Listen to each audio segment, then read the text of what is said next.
Hi friends, എല്ലാവർക്കും വീണ്ടും ലെനേഴ്സ് Malayalam YouTube ചാനലിലേക്ക് സ്വാഗതം. അപ്പോൾ ഇന്ന് നമ്മൾ വന്നിരിക്കുന്നത് വളരെ ചെറിയൊരു അനാറ്റമി ടോപ്പിക്കുമായിട്ടാണ്. സ്പ്ലീൻ്റെ അനാറ്റമിയാണ് ഇന്ന് നമ്മൾ എക്സ്പ്ലെയിൻ ചെയ്യാൻ പോകുന്നത്. അപ്പോൾ ചാനൽ ആദ്യമായിട്ട് കാണുന്നവർ ദയവ് ചെയ്ത് സബ്സ്ക്രൈബ് ചെയ്ത് സപ്പോർട്ട് ചെയ്യുക. വീഡിയോ ആദ്യം തൊട്ട് അവസാനം വരെ കാണാൻ ശ്രമിക്കുക. ഡൗട്ട്സ് എന്തെങ്കിലും ഉണ്ടെങ്കിൽ നിങ്ങൾക്ക് കമന്റ് ബോക്സിൽ ഷെയർ ചെയ്യാവുന്നതാണ്.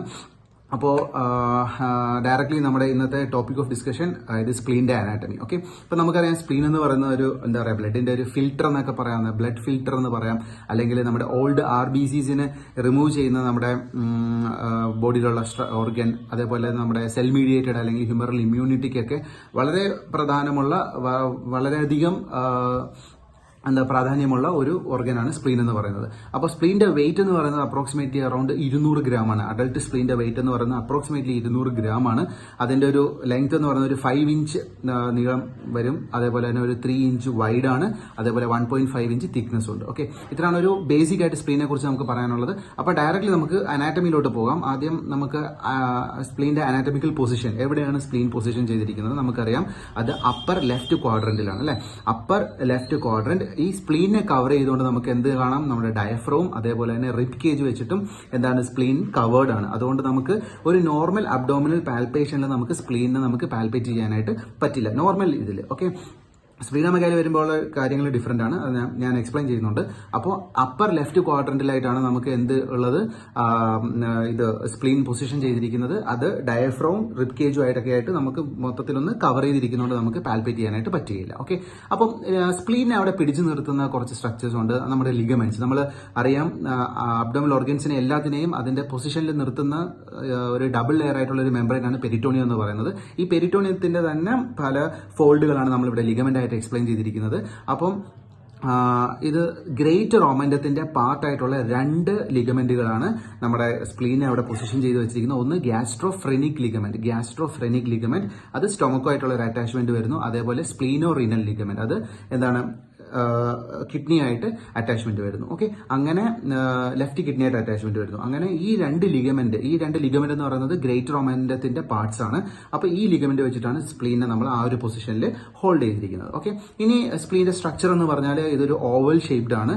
പിന്നെ ഇതിന് ഉള്ള ഒരു കവറിംഗ് എന്ന് പറയുന്ന ഒരു വീക്ക് ആയിട്ടുള്ള ഒരു ക്യാപ്സുലർ കവറിംഗ് ആണ്. അതുകൊണ്ട് തന്നെ എന്തെങ്കിലും ഇൻസൾട്ട് ഉണ്ടായി കഴിയുമ്പോൾ, അതായത് സ്പ്ലീനോമെഗാലി പോലുള്ള എന്തെങ്കിലും കാര്യങ്ങൾ ഉണ്ടാകുമ്പോഴത്തേക്കും സ്പ്ലീൻ വികസിക്കാനായിട്ട് എളുപ്പമാണ്, പെട്ടെന്ന് തന്നെ വികസിക്കും. കാരണം ഇതിന്റെ കവറിംഗ് എന്ന് പറയുന്നത് അത്ര ഒരു ടഫ് ആയിട്ടുള്ള ഒരു കവറിംഗ് അല്ല, വളരെ വീക്ക് ആയിട്ടുള്ള ഒരു ക്യാപ്സ്യൂളാണ് ഇതിന്റെ കവറിംഗ് എന്ന് പറയുന്നത്. ഓവൽ ഷേപ്പാണ്. ഓക്കെ, ഇനി നമുക്ക് ഇതിന്റെ സർഫസസ് നോക്കാം, നമ്മുടെ സ്പ്ലീന്റെ സർഫസസ്. അപ്പം സ്പ്ലീന്റെ സർഫസസിനെ നമുക്ക് രണ്ടായിട്ട് ഡിവൈഡ് ചെയ്യാം. ഒന്ന് ഡയഫ്രമാറ്റിക് സർഫസ്, അടുത്തത് വിസറൽ സർഫസ്. പേരിൽ നിന്ന് തന്നെ വ്യക്തമാണ്, ഡയഫ്രമാറ്റിക് സർഫസ് എന്ന് പറയുന്നത് ഡയഫ്രോം റിബ് കേജുമായിട്ടൊക്കെ കവർ ചെയ്യുന്ന സ്പ്ലീന്റെ ഭാഗമാണ്. അതേപോലെ വിസറൽ സർഫസ് എന്ന് പറഞ്ഞാൽ അതർ അബ്ഡോമിനൽ ഓർഗൻസുമായിട്ടുള്ള റിലേഷൻസ് വരുന്ന, കണക്ഷൻ വരുന്ന ആ ഒരു ഭാഗത്തിനാണ് നമ്മൾ വിസറൽ സർഫസ് എന്ന് പറയുന്നത്. അപ്പൊ 2 സർഫസസ് ആണുള്ളത്, ഡയഫ്രമാറ്റിക് സർഫസും വിസറൽ സർഫസും. ഇനി നമുക്ക് ബോർഡേഴ്സ് ഏതൊക്കെയാണെന്ന് നോക്കാം. സ്പ്ലീന്റെ ബോർഡേഴ്സ് എന്ന് പറയുന്നത് ഏതൊക്കെയാണ്? ഒന്ന് ആന്റീരിയർ ബോർഡർ, രണ്ടാമത്തത് സുപ്പീരിയർ ബോർഡർ, മൂന്നാമത്തത് പോസ്ട്രോമീഡിയൽ ബോർഡർ, നാലാമത് പറയുന്നത് ഇൻഫീരിയർ ബോർഡർ. ഓക്കെ, ഇത് എക്സ്പ്ലെയിൻ ചെയ്യുന്ന കാര്യം എന്താണെന്ന് വെച്ചാൽ ഇതിൽ anterior and superior borders, anterior ബോർഡറും സുപ്പീരിയർ ബോർഡേഴ്സ് എന്ന് പറയുന്നത് സ്മൂത്ത് അല്ല, അത് കുറച്ച് റഫ് ആണ്. അവിടെ നമുക്ക് നോച്ചസ് കാണാൻ പറ്റും. ഓക്കെ, നോച്ചസ് കാണാൻ പറ്റുന്നത് സ്പ്ലീന്റെ ആന്റീരിയർ ആൻഡ് സുപ്പീരിയർ ബോർഡറുകളിലാണ്.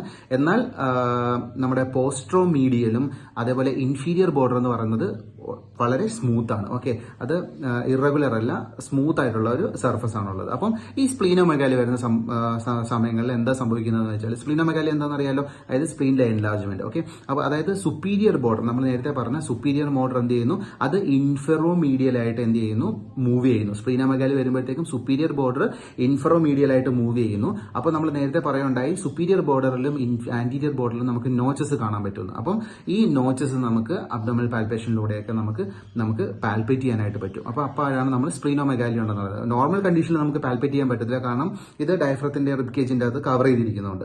സ്പ്ലീനോമെഗാലി വന്നു കഴിയുമ്പോൾ ഈ സുപ്പീരിയർ ബോർഡർ എന്ത് ചെയ്യുന്നു, ഇൻഫ്രോമീഡിയൽ ആയിട്ട് മൂവ് ചെയ്യുന്നു. അപ്പോൾ നമുക്ക് അവിടെയുള്ള നോച്ചസ് നമുക്ക് പാൽപേറ്റ് ചെയ്യാനായിട്ട് പറ്റുന്നു. ഓക്കെ, ഇതാണ് ബോർഡേഴ്സ് ഇവിടെ ഇത്രയും ഞാൻ എക്സ്പ്ലെയിൻ ചെയ്യാനുള്ള കാര്യം. അടുത്തതെന്ന് പറയുന്നത് റിലേഷൻസ് സ്പ്ലീന് എന്തൊക്കെയായിട്ടാണ് റിലേറ്റ് ചെയ്തിരിക്കുന്നത്. ഒന്ന് അതായത് ആന്റീരിയർ ഭാഗം, സ്പ്ലീന്റെ ആന്റീരിയർ ഭാഗം റിലേറ്റ് ചെയ്തിരിക്കുന്നത് സ്റ്റൊമക്കോ ആയിട്ടാണ്. അതേപോലെ പോസ്റ്റീരിയർ ഭാഗം വന്നിരിക്കുന്നത് ലെഫ്റ്റ് കിഡ്നി, അതേപോലെ തന്നെ ഡയഫ്രം, പിന്നെ 9 to 11 റിബ്സ്. ഓക്കെ, 9th തൊട്ട് 11 വരെയുള്ള റിബുകൾ, അതാണ് പോസ്റ്റീരിയർ ഭാഗം റിലേറ്റ് ചെയ്തിരിക്കുന്നത്. അതേപോലെ ഇൻഫീരിയർ ഭാഗം എന്ന് പറയുന്നത് ലെഫ്റ്റ് കോളിക് ഫ്ലെക്ചറുമായിട്ടും, അതേപോലെ തന്നെ മീഡിയൽ ഭാഗം എന്ന് പറയുന്നത് ലെഫ്റ്റ് കിഡ്നി, പിന്നെ ടെയിൽ ഓഫ് ദ പാൻക്രിയാസ്. ഇത്രയും കാര്യങ്ങളുമായിട്ടാണ് ഇതിന്റെ റിലേഷൻസ് എന്ന് പറയുന്നത്. ഓക്കെ, നൈബറിംഗ് സ്ട്രക്ചേഴ്സ് എന്ന് പറയുന്നത്. ഓക്കെ, ഇനി നമുക്ക് വാസ്കുലേച്ചർ, അതായത് ബ്ലഡ് സപ്ലൈ എങ്ങനെയാണെന്നുള്ളത് നോക്കാം. നമുക്കറിയാം സ്പ്ലീൻ എന്ന് പറയുന്നത് ഹൈലി വാസ്കുലർ ആയിട്ടുള്ള ഒരു ഓർഗനാണ്. അപ്പോൾ സപ്ലൈ ചെയ്യുന്നത് സ്പ്ലെനിക് ആർട്ടറി ആണ്. ഓക്കെ, സ്പ്ലെനിക് ആർട്ടറി അത് ഡിറൈവ് ചെയ്തിരിക്കുന്ന സീലിയാക് ട്രങ്കിൽ നിന്നാണ്. സീലിയാക് ട്രങ്കിൽ നിന്നുള്ള സ്പ്ലെനിക് ആർട്ടറിയാണ് സപ്ലൈ ചെയ്യുന്നത്. ഈ സ്പ്ലെനിക് ആർട്ടറി വീണ്ടും എന്തായിരുന്നു 5 വെസൽസ് ആയിട്ട് ഡിവൈഡ് ചെയ്യുന്നു. ഇതിന് എന്താ പറയാ, ഈ വെസൽസിന് അനാസ്റ്റമോസിസ് ഇല്ല. ഓക്കെ, ഈ വെസൽസ്, ഈ ബ്രാഞ്ചസ് പറഞ്ഞില്ലേ, ഈ ബ്രാഞ്ചസിന് എന്തില്ല, അനാസ്റ്റമോസിസ് ഇല്ല. അപ്പം ഇത് കൊണ്ടുള്ള ഗുണം എന്താണെന്ന് വെച്ചാൽ നമ്മൾ വേറെ കണ്ടീഷൻസ് പഠിക്കുമ്പോൾ പഠിക്കും. അതായത് നമുക്ക് സബ് ടോട്ടൽ സ്പ്ലീനെക്ടമി അല്ലെങ്കിൽ സ്പ്ലീനെക്ടമി ചെയ്യുന്ന ഭാഗത്ത് അല്ലെങ്കിൽ ഏതെങ്കിലും ഒരു പോർഷൻ ഓഫ് ദ സ്പ്ലീൻ നമുക്ക് റിമൂവ് ചെയ്യണമെന്നുണ്ടെങ്കിൽ അത് എന്താണ്, ഈ ഒരു പർട്ടിക്കുലർ വെസൽ സപ്ലൈ ചെയ്യുന്ന ആ ഭാഗത്ത് മാത്രം നമുക്ക് എന്താണ് അങ്ങോട്ടേക്കുള്ള ബ്ലഡ് സപ്ലൈ മാത്രം കട്ട് ചെയ്തിട്ട് ഈസി ആയിട്ട് അതിനെ റിമൂവ് ചെയ്യാൻ പറ്റും. ഓക്കെ, അപ്പം അതിനെ സഹായിക്കുന്നത് ഈ അനാസ്റ്റമോസിസ് ഇല്ലാത്ത ഈ 5 വെസൽസ് ആണ്, അതായത് സ്പ്ലിനിക് ആർട്ടറിയുടെ ഈ 5 ബ്രാഞ്ചസ് ആണ്. ഓക്കെ, ഇനി അടുത്തത് വീനസ് സപ്ലൈ. വീനസ് സപ്ലൈ ചെയ്യുന്നത് എന്തിനകത്താണ്, സ്പ്ലിനിക് വെയിനിൽ നിന്നാണ് വീനസ് സപ്ലൈ പറയുന്നത്. വീനസ് ഡ്രെയിനേജ് നടക്കുന്ന സ്പ്ലിനിക് വെയിൻ വഴിയാണ്. പിന്നെ ഒരു ഇൻഫർമേഷൻ, സ്പ്ലിനിക് വെയിനും സുപ്പീരിയർ മിസെൻട്രിക് വെയിനും കൂടെ ചേർന്നിട്ടാണ് നമ്മുടെ ഹെപ്പാറ്റിക് പോർട്ടൽ വെയിൻ ഉണ്ടാകുന്നത്. ഓക്കെ, ഹെപ്പാറ്റിക് പോർട്ടൽ വെയിൻ ഉണ്ടാകുന്നത് സ്പ്ലിനിക് വെയിനും അതേപോലെ തന്നെ സുപ്പീരിയർ മിസെൻട്രിക് വെയിനും കൂടെ ചേർന്നിട്ടാണ് ഹെപ്പാറ്റിക് പോർട്ടൽ വെയിൻ ഉണ്ടാകുന്നത്. അത് പിന്നെ ലിവറിന് സപ്ലൈ ചെയ്യുന്നു. ഓക്കെ, അത് ലിവറിന്റെ ഇതിൽ നിന്ന് നമ്മൾ എക്സ്പ്ലെയിൻ ചെയ്തിട്ടുണ്ട്. ഓക്കെ, അതേപോലെ തന്നെ ഇനി nerve supply. Okay, nervous supply എങ്ങനെയാണെന്ന് വെച്ചാൽ സീലിയാക് പ്ലെക്സസ് വഴിയാണ് നെർവ് സപ്ലൈ എന്ന് പറയുന്നത്. അതേപോലെ തന്നെ ലിംഫാറ്റിക് ഡ്രെയിനേജ് എന്ന് പറയുന്നത് പാൻക്രിയാറ്റിക്കോ സ്പ്ലെനിക് ലിംഫ് നോഡ്സ് വഴിയാണ്. ഓക്കെ, പാൻക്രിയാറ്റിക്കോ സ്പ്ലെനിക് ലിംഫ് നോഡ്സ് വഴി. ഓക്കെ, അപ്പോൾ ഇത്രയാണ് വളരെ ചുരുക്കമായിട്ട് നമുക്ക് സ്പ്ലെയിനെ കുറിച്ച് പറയാനുള്ളത്. ഇതിൽ നമ്മൾ ഓൾമോസ്റ്റ് എന്താ പറയുക, അതിന്റെ അനാറ്റമിക്കൽ പൊസിഷൻസും ലിഗമെന്റ്സും സ്ട്രക്ചർ, പിന്നെ അതേപോലെ തന്നെ ബോർഡറുകൾ, അതിനകത്ത് നോച്ചിന്റെ കാര്യം, സ്പ്ലിനോമെഗാലി ഉണ്ടാകുമ്പോഴുള്ളൊരു ഇത്, പിന്നെ ഇതിന്റെ റിലേഷൻസ്, പിന്നെ വാസ്കുലർ, ഇത് ഇത്രയും എക്സ്പ്ലെയിൻ ചെയ്തിട്ടുണ്ട്. അപ്പോൾ ഈ വീഡിയോ മനസ്സിലായെന്ന് വിശ്വസിക്കുന്നു. അപ്പോൾ വളരെ ചെറിയൊരു വീഡിയോ ആണ്. നിങ്ങളുടെ സംശയങ്ങൾ തീർച്ചയായും നിങ്ങൾ കമന്റ് ചെയ്യുക. അപ്പോൾ അടുത്ത വീഡിയോയിൽ കാണുന്നവരേക്കും സ്റ്റേ ട്യൂൺഡ്. Thank you.